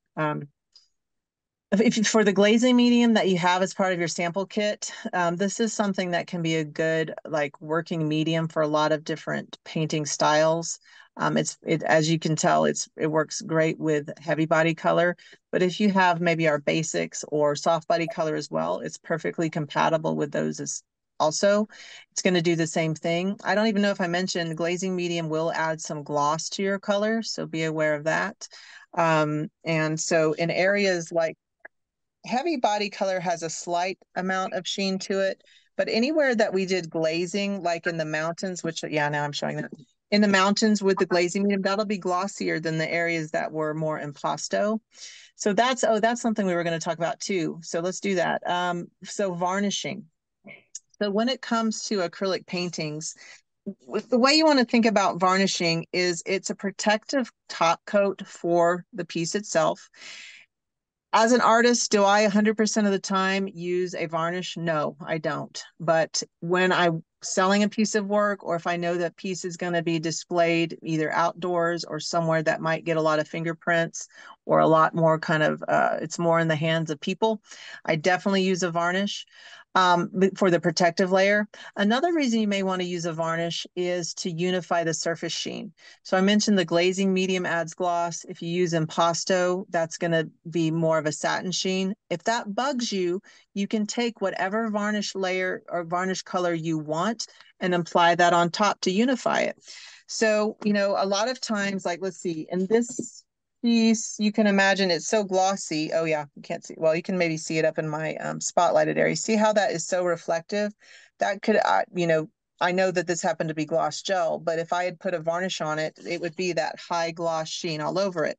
Same thing here. We have water emulsion varnishes that come in bottles just like this. It's going to, yeah, let me grab one quickly. Here's the high gloss varnish. And as a bonus, if you want, Tara, if you think this would be valuable, I can actually varnish the other little sunset piece, you know, or at least start the process. Do you think that would be valuable for people to see? Absolutely. All I right, think let's do that it. varnishing is a really common question that we get. And Yep, then in particular, you know, when you're talking about these mediums that will change the finish on your paint, you know, varnishing is the way you sort of bring it all back together, right? definitely. Yep, You know, and so I exactly think right. it's a really important step. And a lot of people think about, especially with acrylics, that, well, it's all polymer, it's all the same, it doesn't really need to be sealed because it Yeah, could just be wiped clean and that kind of thing. But there yeah. are other reasons for varnishing. So, yes, please Definitely. go for it. Yeah, yeah. So we have two categories of varnish. This is our water emulsion varnish. Our other category is a mineral spirit based varnish called Soluvar. Soluvar is excellent for pieces that are going to go outdoors. Or you have a lot more abuse, definitely for public murals, things like that. It is a removable varnish. The water emulsion varnishes are non-removable, but they're still important. Tara mentioned for unifying the surface sheen. Yep, definitely. Yeah, anything that, like, you can see on looking at this one, the sheen, you know, there's shiny spots with the glaze and then slightly more satin with where the impasto is. That will unify it, but it makes it safer to clean your painting. She mentioned wiping clean. The way we do tell artists to clean an acrylic painting is to take like a soft lint-free rag, like an old t-shirt that's been washed a million times, and dip it in warm water with the tiniest amount of detergent. And you can just gently wipe the surface of the piece. You only want to do that though if there's a varnish layer. If it's just the acrylic paint, you're getting water directly on the color itself, and you could actually accidentally have removal of the paint film. But when you put, or you know, changing of the paint film, but when you put a varnish layer down, it's like you're getting that very razor thin protective top coat on the painting, so it's much easier to clean as needed. So the other thing, yeah, and Tara mentioned this, varnishing is one of those things that is rarely talked about, but can be super important. And on the tech line, it's probably our number one topic because there's so much confusion about it. So the reason for that, you know, people don't often even know what it's about, but they also can run into problems when they apply it. One of the main pitfalls of using a water emulsion varnish is that you need to work quickly and evenly, but you can't get what I call fussy brush.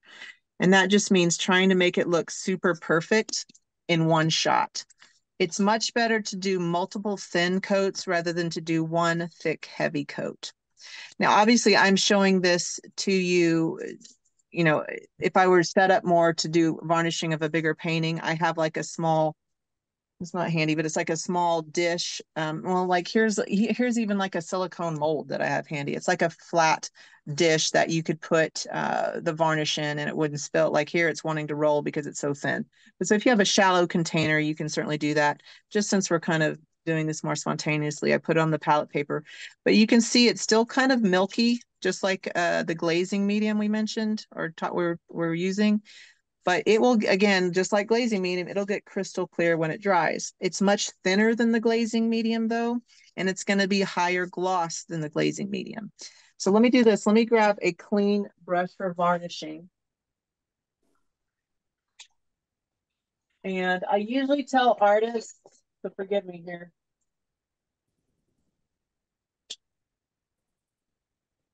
we'll just use this one. It's a little bit small, but I usually tell artists to use the biggest brush they can afford with synthetic filaments. That's not a house painting brush. Okay. House painting brushes are too large. The width of the bristles is very fat. You lose a lot of varnish soaking into the bristles. Then you have very little control over it when you stroke it across the surface, and you glop on the varnish not meaning to. The Liquitex freestyle brushes, like the one we were using for painting, this is a paddle brush, the same idea. It's actually the same width. It's a shorter filament, but I often use these paddle brushes for varnishing. I have a bigger one here that I save for varnishing. This is the 4-inch paddle. I think it's 4 or 3, yeah. But this is one I use for varnishing. I'm not going to use that for this because when you have a little bit of texture on your piece, like I do here, or like you're going to have on your sunset piece from the leaf work, you have to just, what am I trying to say? Again, it's really important to work thinly. So if you have too big of a brush, it's going to deposit too much varnish in one shot. So this is a fairly big synthetic filament brush, and I'm going to just use it to I'll only be able to do one coat for you in the demo, but then ultimately I will do at least 2 thin coats. So any questions so far? Oh yeah. I find Oh, Preeti, was your question about varnishing uniformity or impasto uniformity on canvases? Let me know and I can address that. But It's oh about yeah. varnish. So I usually Uh, work on bigger pieces like 50 by 80 or 30 by mm, 40. And I find it so difficult. Like I think varnish is the biggest pain point that I have as an artist. yes, and Um, you're definitely not alone. Yeah, so this is one option. I will tell you that if you're working that large scale, this is not one of our products that we make, but it's something you can get at the hardware store. It's called a Sureline paint pad. It's SHUR-LINE, a paint pad or any brand. But the concept is that it's a flat foam pad, like 5 by 7 inch. It's meant for painting walls, but it will have little nylon filament sticking out, and it usually has like a red handle. And so you can take a really large scale piece of work as long as it's not very textured. If you have a lot of texture, this isn't a great way to do it. But if it's very smooth and large, that's one way that you could put your varnish in a shallow container, dip that paint pad in the varnish, and then quickly stroke it across the large surface, layer or stroke by stroke. If it's textured, heavily textured, you may want to consider airbrushing something that size. And these you can certainly use the high gloss varnish. You can certainly use as is in an airbrush. If it's somewhere in between, you're probably better off using like a large Liquitex paddle brush, because we do, I think, have like an 8-inch one if it has just a tiny bit of texture. But anyways, the paint pad is something a colleague of mine would use because he did a lot of very smooth, very large scale pieces, and he really enjoyed using that. So, but let me show, if you've not ever done varnishing before, and then Preeti, we can come back to that if you have more questions specifically. But you've got your varnish. It's very thin. This is a high gloss. I mentioned it's better to do multiple thin coats rather than one thick, heavy coat. Let each coat dry at least 3 hours before doing the next coat, and work quickly and evenly. If you feel like if you start at the top and come to the bottom and you're like, oh shoot, I missed a spot, walk out of your studio, drop your brush, come back in 3 hours, do another coat, and you're going to catch what you missed. Because if you sit there and try and fuss around with it and get it perfect, you're going to start dragging partially dry varnish into wet varnish, or vice versa, however you're mixing wet and dry varnish. And that can look like hazing or clouding. And that's what happens to a lot of artists. It's very frustrating, and I get it. So anyways, let me just show you and then we can talk more about it. But just dipped it in. You don't want to thin it at all. It should be thin enough as is. And you just either start at the top going left to right, or right to left, and then, or the bottom going to top to bottom. And of course, you can read different artists. They'll have different strategies, but the idea is you're doing thin, slightly overlapping strokes across the surface. Now you can see I'm running into a little bit of an issue on the texture of the leaves.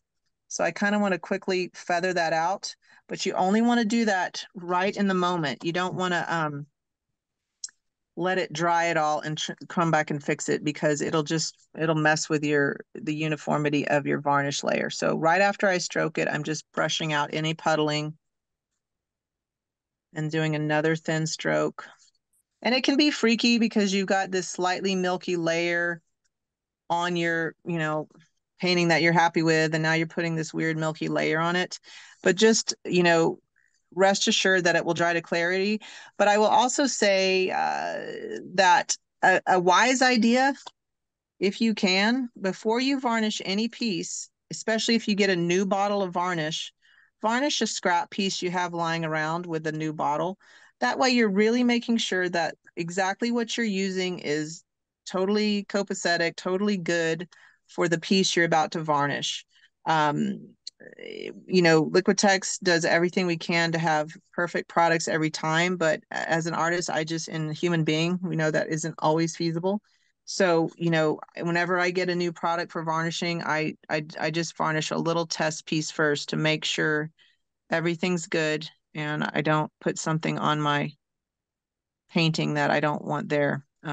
Not to scare you. I just have had so many calls from artists over the years that it's like, I'm always so thankful when artists call, because most of the time it's before they varnished, but when it's heartbreaking when it's after they varnished and now they're upset and there's simple things they could have done, right? So you can see how quickly that was on this small scale, but already you can see that super shiny, glossy sheen that's over the entire piece. I'm human. Not a robot. I couldn't get it exactly totally even, but I did brush it thin enough to, it'll dry to complete clarity. This milkiness, especially on dark value colors, will go away. So later today, I can come in and do the next thin coat going the opposite direction, and it's going to be really rich and shiny. Now, one other varnish thing that comes up is people are like, well, what do I do if I want a matte sheen or whatnot? Or sometimes on the labels, it will say, I forget which one, but one of them I think says, oh yeah, like on the matte varnishes, it will say, do a coat of gloss varnish first. The reason for that is gloss varnishes, whether it's the high gloss one that we have or the one that just says gloss varnish. This is an older label, by the way. The new labels are like this, and instead of where there's green, it's this orange, but the lettering is like this. So at Plaza, I bet they have the new labels, but it's this red orange. Anyway, so high gloss or gloss, you should put down first because they will slightly deepen your acrylic color. Then if you say, no, I don't want it to be glossy, well, you let that first coat dry, and then you come in with 1 to 2 thin coats of a satin or a matte varnish. The glossy layer is not going to make it more glossy than it would have been. All it does is it slightly deepens the color, which is great because when you put a satin or a matte coat on top, those will slightly obscure the color. And so you want to deepen it first. So then when you put the matte or satin, it comes back to the original color that you painted. Does that make sense? And that's why I think on the satin and matte varnish labels, it will say do a coat of gloss varnish first for that deepening effect. Other questions on varnish? I mean, it's a whole big topic. I'm sure I'm not thinking of everything. I have one. Yeah. Apologies if you mentioned it, but how long do you let your painting cure before you varnish it? Oh, I didn't. So I'm glad you brought it up. So for acrylics, this particular one has been dry for months, so I knew it was fine. But say our sunset that we painted today, when could we varnish this? Well, you have some layers that you could varnish in 3 days, but your more impasto layers, it's a good idea to wait a week if you can. That's probably being really conservative. But the idea is you want to make sure that all the water is evaporated or evacuated out of the paint film before you varnish, because that's another situation where you can get clouding or hazing is if you varnish too soon. Some of that water that's still trying to evaporate out of the wet acrylic film can get trapped in the varnish layer, and we see that as cloudiness. So if in doubt, give it a few more days. If it's raining where you are, try not to varnish on a rainy day. It can be like a humid day, but just I mean, sometimes artists say, hey, it's good to varnish on a rain day because you have more brushing time. Just make sure that your painting is fully dry. So to make it more clear, if your paint layer is an 1/8 inch or thinner, minimum of, if you know, if it's thinner, you say wait 3 days if you can. If it's thicker than about an 1/8 of an inch, give it a week or longer. I've never had to wait more than like 7 or 10 days because it's usually pretty darn touch dry within just a few days. And then most of the time people are cool with waiting. If you say, look, this is going to be a protective varnish, it's important, you know, a week versus 3 days isn't usually going to change the mind of a lot of people and when you're going to ship something out to them. So I hope, does that answer it, Tara? I think it does. Okay. And to clarify, you're alternating the direction of your brush strokes between layers, correct? Or with each Yeah. layer? Okay. Yes. So yeah, first was top to bottom, or you could do, you know, I mean, sorry, first was left to right. You could, or you could start top to bottom, but the idea is you are switching directions. So say if I, you know, next paint layer, if I felt more comfortable going left to right, I would just turn my painting and go this way. If you're working really large scale, that Shoreline paint pad can help. And typically it's best for, if it's at all possible, it's usually just easier to varnish if you put it on a horizontal surface. Of course, if it's a mural that's already on a wall and you can't make it horizontal, you can do it. Just make sure you're either using, if it's not a lot of texture, use that paint pad, or if it's some texture, use a very big Liquitex paddle brush to put the varnish on. Just gives you better control. Awesome. All right. And then I have one more is isolation coat thoughts. Yeah, isolation coat. So the reason for the isolation coat, I mentioned that for matte or satin varnishes, that isolation coat deepens the color slightly. But the other reason for it, if I'm only going to stick with my high gloss varnish, it's not really about having to worry about anything being removed.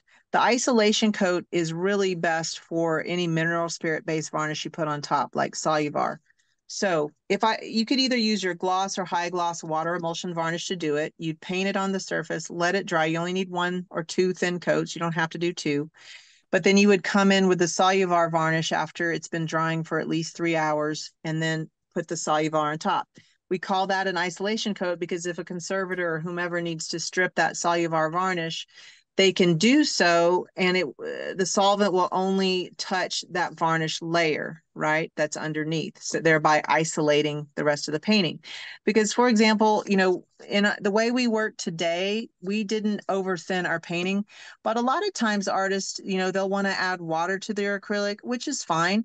You can add up to like 25% water to 75% color. But if, say, you use 50% water to 50% color, you're over thinning your paint film and it becomes very fragile. So if you were just to take this painting that was over thinned with water, stroke Soluvar on it, someone down the road comes by to remove the Soluvar, they could pick up a lot of the painting that was there. So having the water emulsion isolation coat on top is going to protect it if anyone is trying to clean it, or if you have Soluvar, we have to strip it. That's his point too. I guess I was wrong on that because yeah, even if you don't put Soluvar, having that isolation coat protects the surface from if you have to just do a light cleaning. Um, so does that Yeah. Yeah, clarify? and I'm just curious, you know, when do you determine whether or not, and apologies if, because I know you mentioned that what Soluvar was, but is there Yeah. something that determines whether or not to use a mineral based varnish versus a water Yeah. based? Yeah. A general rule of thumb is if it's out, like definitely tell artists if it's outdoors or if if you know it's going to the home of a smoker. Those are 2 big reasons why Soluvar is going to be your very best choice. You can use Soluvar. I think Liquitex kind of talks about Soluvar being the top of the line no matter what the experience, but definitely if it's outdoors or going to a polluted environment or a home of a smoker, all of those things you want Soluvar because cigarette smoke can discolor even the water emulsion varnishes, which can't be stripped. Soluvar, if it gets any discoloration or scratches or, light graffiti, you strip it and your painting's pristine underneath. So that's why it's important for murals or anything that might get touched a lot, right? So, the other thing to say too, Soluvar is going to shed water or snow much more readily than a water emulsion varnish will, which is why these are better for indoors. Soluvar is better for outdoor work because it gets rained on. That mineral spirit based varnish just lets the water roll right off of it. Perfect. That's awesome. Okay. Well, I learned May I ask something. a quick question? Yeah. Sure. Does the varnish Soluvar or the water soluble emulsion, do they have UV inhibitors in that varnish? Great question. Yeah, they both do. But in all honesty, I don't really put a ton of stock into that, honestly, because all UV inhibitors currently on the market, whether you're talking Liquitex or another brand, Mhm. they can't fully stop UV light from degrading the color. So sometimes people say, hey, I'm painting with vegetable dyes. I can put a varnish on it, right? And that's going to protect No, it. It'll no. offer some, but it's definitely not going to make impermanent color permanent. So But yes, it complements the light fastness of the colors themselves. yes, it definitely boosts the light fastness. If you put it behind a 1/4 inch piece of clear glass, that will also do it. So Mhm. any type of clear layer that you can put between your painting and the environment gives it more UV protection. We add UV inhibitors to boost that effect further, but I always Mhm. like to hit home that it's very important that if permanence is a concern that you use permanent color. Yes, yes. Thank you. Welcome. All right. Marla, can I Oh, go ask one ahead. question? Yeah. Go ahead. Sure. So, I work with acrylic pours, so which means it's very, very water soluble paint that I work with. And sometimes on top of that, I like to make marks with water soluble watercolor pencils. Now, the problem is that when I use varnish, it's all set, it's all dried, but the moment I will use varnish, sometimes that watercolor pigment bleeds. Yeah. Is Yeah. there any way I can make sure that the watercolor pigment does not bleed when I'm varnishing my piece? Yes. Yes. And let me see if I have it to show you. Yeah. So this is one of my favorite mediums that I don't airbrush, but it's one of my favorite ones, and it's called Airbrush Medium. Um, the reason I'm sure you realize that the reason your watercolor pencil is bleeding is because if you have a water soluble varnish on top of it, the water in the varnish is going to make the pencil bleed. Whether you touch it or not, it's just going to make it bleed. What I found you can do is, so let me show you the Airbrush Medium. It's essentially water thin. It's even thinner than the high gloss varnish. I don't know if you can tell that. Yeah. It's almost as thin as water, but it's not water. There's actually acrylic polymer in it, but it's so thin that you can put it in this isn't it, but like just a cheapy spray bottle and just spritz it. So like, yeah, if I've worked with charcoal or whatever and I want to paint on top of it, that's what I'll do. I'll have the drawing. I'll take a little spritz bottle with an airbrush medium, spritz it on top. Then you can paint on top of it with acrylic paint or watercolor, watercolor, not so much on top of the acrylic, but you could put your water soluble varnish on top and it should not cause the watercolor pencil to bleed. What I would suggest though, just to make sure, practice on a test piece. One tip with spritzing or spraying anything, put your piece horizontally, hold your spritz bottle upright, spray forward and let the varnish rain or let the airbrush medium rain down on the piece rather than aiming it like a gun, right? Let it rain down. That gives it more diffuse and it gives a more even layer, if that makes sense. But Yeah. that should kind of fix your watercolor pencil on top of the pour, and then you should be able to varnish it. Okay. And That's is there a specific varnish? Like you mentioned two types. One was mineral based and the other was the water soluble. Is there a specific varnish that would be better for my kind of work? Well, Or is like any? I always take a question like that and think, what would I do? Because I like a lot of mixed media stuff as well. Um, Thinking it through, I think you'd still want to do that same step. You'd still want to take the, you've got your pour, you've got your pencil, spritz it with airbrush medium, and then do the water soluble varnish. And then if it's, and that's fine for indoors. I don't know. I thought I might have to write something down. But if it's going to be outdoors, then you could just do the water soluble layer and then do Soluvar on top. But you don't have to go to Soluvar. I can't think of another varnish that would allow you to skip any step. Technically speaking, Soluvar, because it's mineral spirit based, if you painted it on top of the watercolor pencil, it shouldn't disturb it. But now you've got a removable varnish over watercolor pencil. So if someone were to strip the Soluvar, they're going to strip your watercolor pencil, right? So, you know, don't advise that. So you still need a thin layer in between your varnishes. Yeah. Okay. Thank you. Real quick, what brand watercolor pencils are you using? I bought them from Plaza. I don't remember. If you want, I can go and grab them quickly. No, that's okay. I was gonna say we have them in open stock. If you wanted to try the Inktense, which is a Derwent version, and the Inktense operates like a watercolor pencil, but it dries permanent, so it can't be re-wetted. Yeah, That's cool. Yeah, it's ink. So when you're describing, how do you spell that? Derwent is the brand, DERWENT. Sorry, Jimmy, Ryan, and Marla. And Inktense, INKTENSE is the name of the line, and we've got sets and open stock, so you could just grab a couple pencils if you wanted to try it out. That would be great. Yeah. Okay. Thank you so much. No, my pleasure. That might skip your step if that color works for you, but True. Yeah. That was the only thing I could think of. Yeah, it might. I would still like in the realm of better safe than sorry, you still may want to spritz that airbrush medium like before you put you could get rid of it if you're putting a water emulsion, but if you wanted to use Soluvar, you'd still want to do, you know, spritz with air, or you could skip that. You could just do an isolation coat of like the high gloss varnish, then do Soluvar. So it's indoor versus outdoor at that point, depending on what you want to do. And Preeti, I'd say this too, or anyone still on, if you have other tech questions that come up, I know Tara would be happy to help. I'm also happy to help through @Marla Morrison Art. I'm on there a lot. You can always send me a message, and I'm happy to help that way as I can. Great. Thank you. Thank you so much. Thank you. You're welcome. This was wonderful. All right, now, really quick, if you guys would humor me. Thank you, Marla. This was fantastic.